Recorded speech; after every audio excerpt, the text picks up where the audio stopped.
Welcome B movie explained by an idiot. This is High Boy.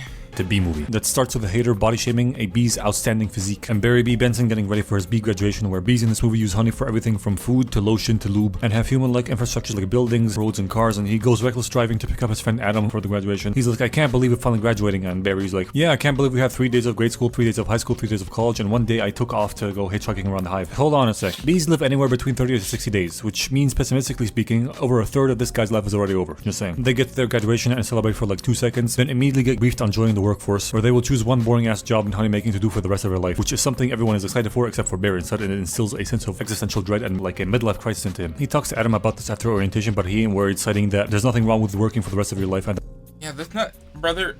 Listen, Barry, I got an important lesson to you. There's nothing wrong with being a slave to the system for the rest of your life, every day until the day you die. It's just how it works, right? And that's good. That's a good thing, and you should do it.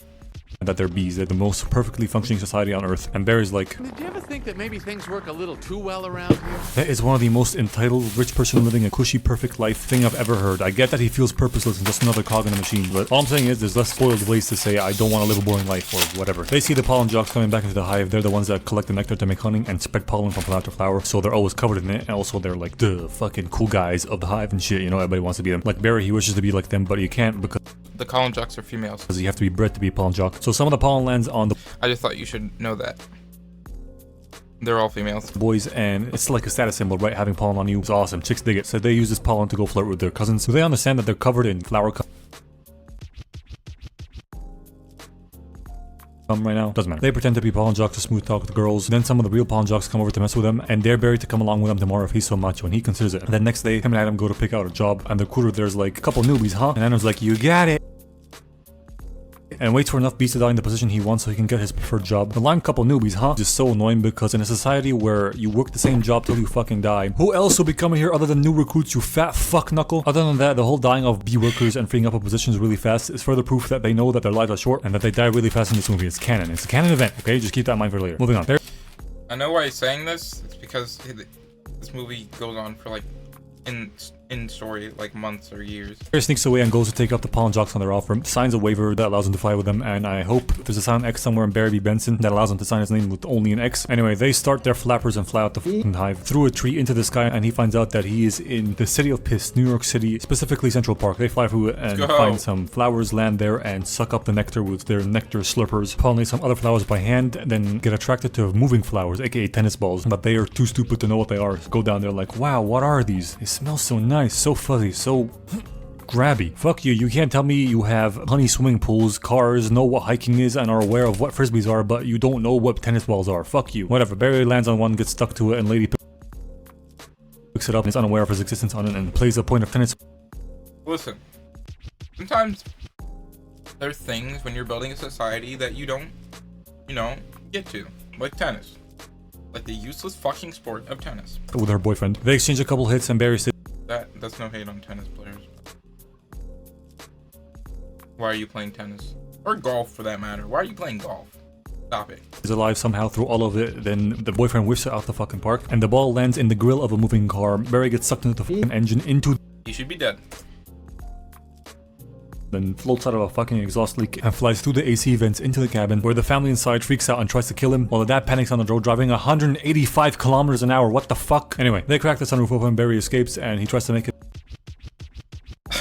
back to his hive, but it starts raining and bees can't fly in rain, so he seeks shelter and finds this window with flowers in it, so he goes over there, crash lands through the window, and lo and behold, the apartment belongs to the couple that was playing tennis. Kenneth closes the window, trapping Barry inside, who is confused by the glass, tries to get out like, what sorcery is this? Bro, no. No, you can't tell me you don't know what I think they have glass in like the bee houses, right? glass is. You have it in your cars, you store fucking honey in it, you have it in your test facilities. Same with the light he flies into thinking that it's the sun. You have lights in your fucking hive, Barry bitch Benson, you fucking liar. Anyway, like I said, he flies into the bulb thinking it's the sun, hits it and drops into the guac. Almost gets eaten, but then Ken notices him and attempts to murder him with his fucking Tims, but Vanessa stops him, Nah. Did you see her hand? drops into the guac. Look at her Almost gets eaten, but then stopping Ken the notices him and Tims. attempts to murder him with his fucking Tims. The power, the grips. I can see why Barry was into her. No, do I know why she was into Barry? As he is a bug? No. But the strength to stop those Tims. Kittens are impenetrable. It doesn't matter who holds them. Okay? They are an unstoppable weapon, and the strength that she shows here is just incredible. But Vanessa stops him, saves Barry, puts him in a glass, and rips Ken's brochure to slide underneath and carrying him out, which he didn't need to do. The brochure is not big enough to fucking constitute that. You could have just full of it and not hurt Ken's feelings like that. Also, when she drops Barry into the flowers outside, she doesn't fully close the window, which is fucking retarded because not only does that allow Barry to come in very easily again, but also she's the one that asked Ken to fully close the window just a minute ago. This bitch is dumb as hell. So dumb, in fact, she literally helped Barry sue the human race later on in this movie. Anyway, after the rain stopped, Barry decides to go inside and thank her for saving his life, breaking the biggest B rule ever, which is not to talk to humans. He keeps hyping himself up to talk to her in the same volume that he eventually You like jazz? talks to her, and that she does not hear all the stuff before that. She only hears him initiate the conversation with her, which makes no sense, but regardless, he initiates the conversation. She freaks out a little bit, but takes the news of talking bees better than expected, invites him to have a Listen. I'm not saying she wants to fuck the bee in this movie, and that's weird. She kinda displays characteristics of wanting to fuck the bee. chat over some coffee, and he's like, okay, I'll have some coffee. Oh, so now he knows what coffee is. Although the only thing he ever ate in his whole fucking life is fucking honey. I hate when the movies do this, dog, like when the animal doesn't know what shit like glass is, but they know what coffee is, which in situations like this, I'm 99% sure they'd never fucking heard of. Whatever. They talk a bit on the rooftop, he tells her about his life and gets lost in her dreamy eyes, then they shake hands and he goes back to his high. Tells Adam about what he did, that he's gonna delay picking a job again, and that he talked to a human woman and that he might be falling in love with her. Adam disapproves. Barry mopes around at home and does nothing. His parents disapprove of his lazy ass and not getting a job and shit. He takes a dive in the honey swimming pool, daydreams about Vanessa, almost drowns and gets out. Shouldn't the honey be more sticky and viscous than that, or do they water it down? Doesn't matter. He goes to see Vanessa again, they talk some more while she goes grocery shopping, and he sees that humans are selling their honey, and he's disgusted by that they're working so hard on the honey and humans steal from them and sell it to each other. Listen, it's the corporate system, my brother. You have to understand. I love capitalism, okay? Man, I love capitalism. You have to sell everything. Everything must be sold. That is their purpose. Love capitalism. Anyways.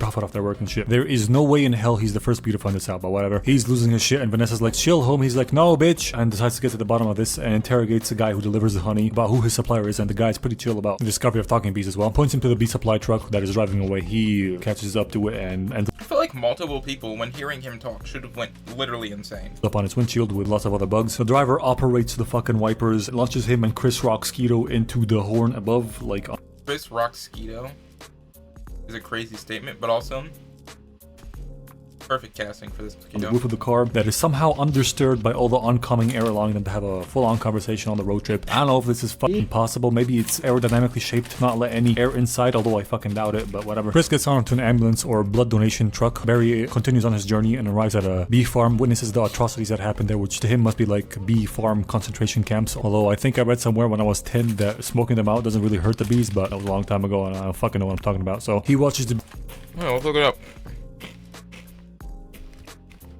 Let's look it up. There's, bees.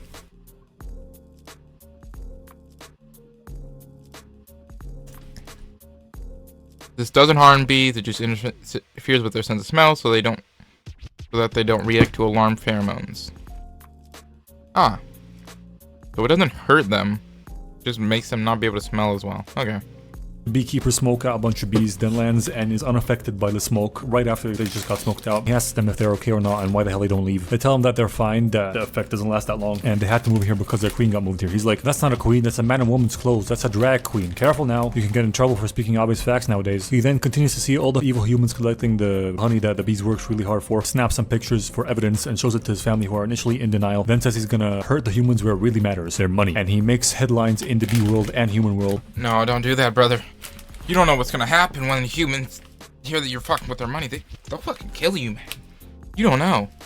For suing the entirety of the human race. Why is he not getting into any trouble for talking to humans? I thought it was a big deal. Shouldn't he be in jail for that? Apparently no, they'll think it's a good idea and join in court to support him and show that bees can talk, revealing it to the whole world, not just one or two people now. And once again, everybody's pretty fucking chill about this discovery. What the hell? Also, before that, when Vanessa was helping him with legal proceedings, she made him a coffee and put a sugar cube in that coffee, and the sugar cube floats. Sugar cubes don't flow in coffee. Yes, I thought that was worth including in this video. Fuck you. I do what I want. Anyway, big bad fat ass food company lawyer comes to fight the case for the humans, and why the fuck is the font on his paper Comic Sans? Doesn't matter. they start arguing their cases or whatever, but it's more like they're roasting each other. Like, they're just animals, they can't really talk, this is all fake hologram shit. Humans are fat, greedy bastards that take advantage of the little guy. They're on steroids, well, you're a zoophile. Whoa, come on, bro. It's 2007. Uncool. Objection, Your Honor. People can't keep using. Come on, bro. It's current year to justify dumbass behavior. Overruled. Abstained. Withheld. Lawyer word. It keeps going on and on like that between them, back and forth. The trial is big news everywhere. Everybody's covering it. Hold on. Jarvis, back up and freeze frame. Alexa, duplicate and fast forward. Right there. Okay, Google. Enlarge. ChatGPT. Enhance. Dora. He's right there. Swiper's right f***ing there, you dumb, blind, deaf Mexican child whore. So as usual with legal battles, it's taking forever. But if you look here, this newspaper is dated 2004, this 2005, and another one 2007. Which means it's been 3 whole years since the start of this lawsuit, and not Barry, not any of the other bees are f***ing dead. Are you having a fucking wank, mate? So while taking a break from the trial, or they're home from the trial that night, I don't fucking know, Ken notices that a fucking bee is being mistreated girl stealing his girlfriend. He tries to kill Barry in the bathroom by smacking him, lighting him on fire, drowning him in water, and flushing him down the shitter. Vanessa stops any other attempts on Barry's life and breaks up with Ken. Then the trial resumes with human lawyer questioning how Barry's parents are his parents at all if the queen gives birth to all of them, and that all of them are doing incest. I have 500 similar questions about this topic, but I'm gonna keep that gun holstered this time. He's doing all that in hopes to make at least one bee angry enough to sting his fat dump truck ass. Adam falls for that and stings him. Lawyer dude overplays the pain he's in to show how evil the bees are. Adam doesn't die from this and gets transferred to a human hospital for some reason. Where How are they keeping him alive? How do they know how to keep him alive? they keep him alive and put a fucking toy in his ass as a fake bee stinger now. I know some bees can survive stinging, but they made it very clear that they're not the type that does. Pretty sure they're the type that has their organs fall out their asshole once they sting someone with a very low survival rate, so him being alive here is massive bullshit, but whatever. Dude describes the feeling of stinging to be similar to the feeling of nutting, and Butthead gets an idea on how to win the case from a bunch of smokers, goes into court with the fucking smoke gun they use on the bees, shows it to the court. He's like, why the hell are you being Hitler to bees? He didn't really say that, he actually played the race card, which is still kind of funny. They win the case, and here's what they get in the settlement. No more bee honey concentration camps, and all the honey goes back to the bees. They kill China leader Pooh Bear, or like, stop glorifying bears. First of all, when I first saw this, like, Winnie the Pooh scene, it freaked me out because I didn't know that these characters were even allowed to exist in this world. It was crazy. Become racist to bears or something. Stop using honey in all their products and so on and so forth. And now that all the honey's going back to the bees, they have more honey than they could ever use in their life. They have a massive surplus of it, so they don't need to make any more and shut down all the production of the honey and take a massive extended vacation for forever, which means that all the flowers and plants are wilting and dying because the bees are not pollinating anything, and that includes edible shit like fruits and vegetables, meaning all produce is fucked and they can't make more of it. Cows and stuff like that won't eat, not just humans, so all the world is fucked. Vanessa shows Barry the ripple effect of what bees not working had on the world, and he's like, shit, my bad. Then she goes off to Pasadena to see the last ever flower parade or competition, whatever. They moved it up to this weekend since they're all dying so fast, and this will probably be the last flower parade ever, so she's going to see it over there because she loves flowers. She's a florist, by the way. She takes a cab to go to the airport, and he gets another idea while she leaves and flies over to her cab to tell her about this idea and struggles to keep up while it fucking moves, and he asks her to ask the driver to slow down. He gets in there and slams. Hold on. Flowers. She's a florist, by the way. She takes a cab to go to the airport, and he gets another idea while she leaves and flies over to her cab to tell her about this idea and struggles to keep up while it fucking moves. Now, she either moved her hair because A, it's very windy outside, and her hair started going crazy, or B, because she saw Barry. Now, I'd like to believe B for the B movie, but it's most likely A. But just in case, she might want to fuck that bee. And he asks her to ask the driver to slow down. He gets in there and slammed in there. I don't know why he didn't just move to the right while he was... You're already keeping up with it, you f***ing dumbass. Just move to the right and you'll be inside, you idiot. Whatever, the plan is to steal some of the flowers from the flower parade, fly him back to New York City. He tells the bees to go working again. They take all the pollen from those flowers and pollinate Central Park and fix the world. Great plan, buddy, but wouldn't it be easier, smarter, and better overall to convince bees in Pasadena to start from there? You can still steal some flowers and bring back to New York if you want, but I'm just saying, that would be way better, way more effective, and less risk, because he calculates that they have just enough pollen to save the world on the flight back, which they wouldn't have to fucking calculate if they just start in Pasadena, but whatever. He doesn't do that. Instead, they fly over, sneak into the parade place, steal one of the floats, and take it over to the airport, shove the flowers into a plane, and head back to New York. And on the plane, they do the stupid bullshit calculation for having enough pollen to save the world. There's actually a load of bullshit that happened in this past sequence from them stealing the fucking flowers and flying them out to New York, but I'm gonna ignore it all because I can't be bothered to comment on it. So they're on the plane back to New York, right? And the pilot says they're gonna be delayed for a couple hours because of bad weather, but the flowers won't last that long. So Barry sneaks into the cockpit, knocks out the pilots, takes control of the plane, and flies it directly. What? So Barry sneaks into the cockpit, but knocks out Hold the on, my brother. I know you do this shit all the time, where you put shit very sneakily in there. I'm going to look at it. Ambient mode. Oh, what? takes control the plane and flies it directly into... Pretty sure this joke will get me in trouble with YouTube. Smart people can't figure it out, though. Oh. Okay. The joke was 9/11, by the way. So Barry sneaks into the cockpit to talk to the pilots about that, but the main pilot freaks out from B in the cockpit and tries to kill it. In doing so, smacks the co-pilot unconscious. The co-pilot fucking smacks the big red button that says lifeboat, which inflates the lifeboat and knocks the main pilot out. Barry's in a pickle right now and makes an announcement for Vanessa to come up to the cockpit. He explains to her what happened. She gets into contact with air traffic control. He asks if there's anybody with flight experience on the fucking plane, and they say that Barry's on there. They start heading into really bad weather, like a storm cloud. Lightning strikes them, turns off autopilot. At this point, the Bee and Human News have gotten wind of this happening and heard a little speech that Barry made about how awesome bees are and that they should get back to work. And all the bees in his hive, and I'm guessing all the other hives in Central Park, flew out to that fucking plane because that's the only way this next part is even remotely possible. They fly out to the plane and go underneath it, take control of it instead of autopilot and help it from being crashing into the ground. They approach the airport, cut the engines, and come in on bee power to land on a pulsating black and yellow flower that all the other bees that are not lifting the plane made for them to land on. They circle a bit like a fucking bee and then land. I guess with enough bees you can lift the whole planet, but what makes this impossible is that this plane is flying at 320-ish knots, which is over 600 kilometers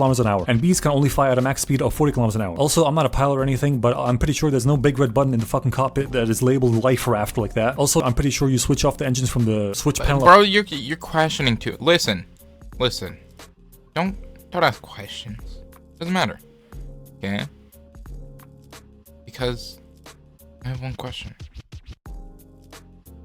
And all your questions.